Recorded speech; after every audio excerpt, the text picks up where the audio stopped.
Hey everyone, 352 Engineering back for another useless video. Um, Continuing with a Warrior build. I've actually figured I'd do a quick little video on replacing your rear brake cylinder or brake caliper. Pretty simple. It should probably fit into, I would say, any sport utility and some probably regular utility four-wheelers that have a disc brake on the back. I picked up a new assembly off of eBay, and I think it was pretty reasonably priced, no big deal. Simple to do, comes with brake pads, everything with it, and also the original Warriors had an emergency brake system on it that had a lever that when you pulled the clutch lever up there, you would actually apply your brake. But that broke off a long time ago, and they offer the delete kits, and this one comes with it, so we're good to go. I went ahead and took the liberty of pulling the Banjo fitting off, and I'm letting it drain, letting some of that old fluid out. So basically, once you have two bolts, one there and one up underneath. Take them off, and that comes out. Old brake is out of the way. New one will go on. Just make sure your pads are pushed back in place. It slides right on. Easy. And then your bolts. And then one on the bottom. And I think maybe a 12 millimeter. Yes, 12 millimeter. Try and tighten them evenly. And I'm sure there's a factory torque spec that you should probably use, but being old school, I'm just gonna tighten them down, and good to go on that. So, with the brake fluid drained out, you have what's called a Banjo fitting. That bolt actually has a hole in the middle, ports on both sides, allows fluid to come in and out. You have to have washers on both sides, otherwise it will not work and it will leak. So one goes on that side and the other one's going to go on the inside. And you'll mess up if you don't leave. That one has the old copper type washers. And take it off, the other side's already off, so you're good. So that goes on there, and then this one goes on there. And actually I need to do this here.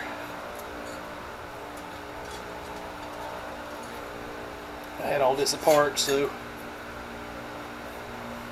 put it all back together the right way.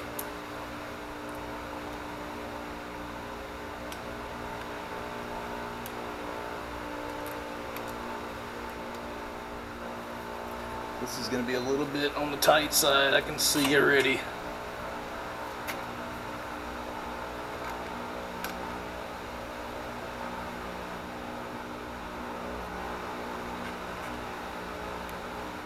Okay, once you get started, 12 millimeter again.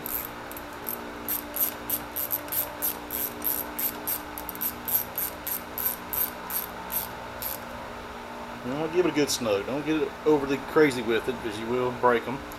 So now, once you do that, you have to go through the process of bleeding it. So, with some new fluid that we will put in the little reservoir right here, and then we'll come around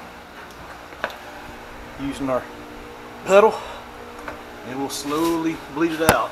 So what I'm going to do is put some fluid in it.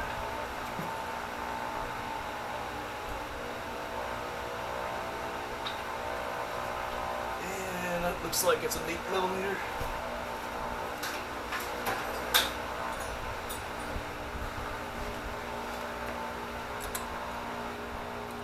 Break it loose, and I will see if we have any gravity pressure to allow it to flow down. I don't think it will. Probably have to pump it, but we're going to find out if it does or not.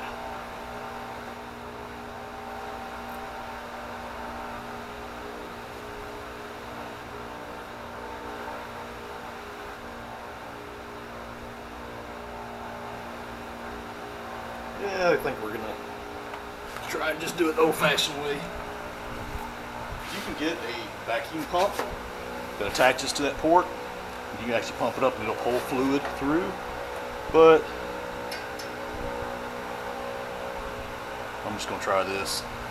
Mash the pedal down, closed it, let the pedal back up, open the bleeder, mash it back down again, close it, rinse and repeat.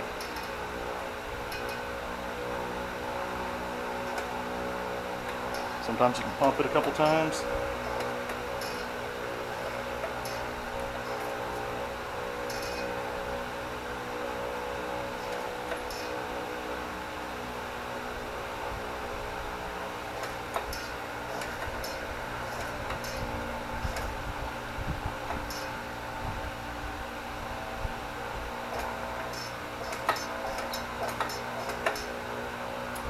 I heard a little air that time. That sounded like we might have got somewhere.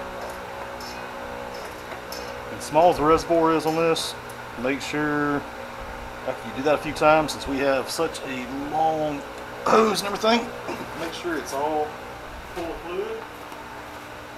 And we're doing okay. Not too bad. So we'll do this a few more times and see if we can't get it to bleed out. If not, I will get the vacuum and pull it open.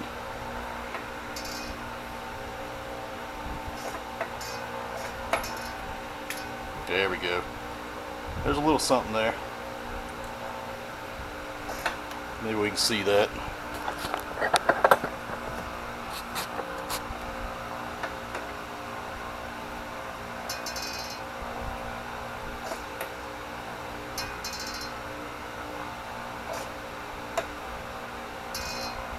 And we'll try and get some clear fluid too. Get all that old nasty stuff out of there.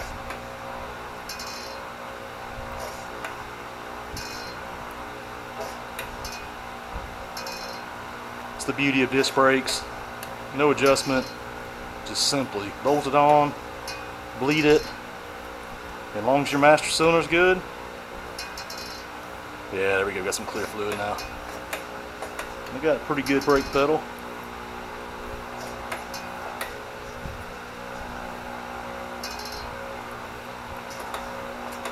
Like that. Alright, so once that's going, you can see the pedal is hard just a little after you start moving it.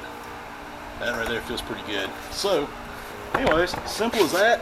Like I said, if it didn't bleed out, you can always get a vacuum gauge, attach the vacuum to it, pump it up, put the bleeder open, it'll draw fluid through the system, and it'll get the air out of it. This simple of a system, it shouldn't take that, and it didn't. So, that's it, but there's another video. Enjoy it. See you guys.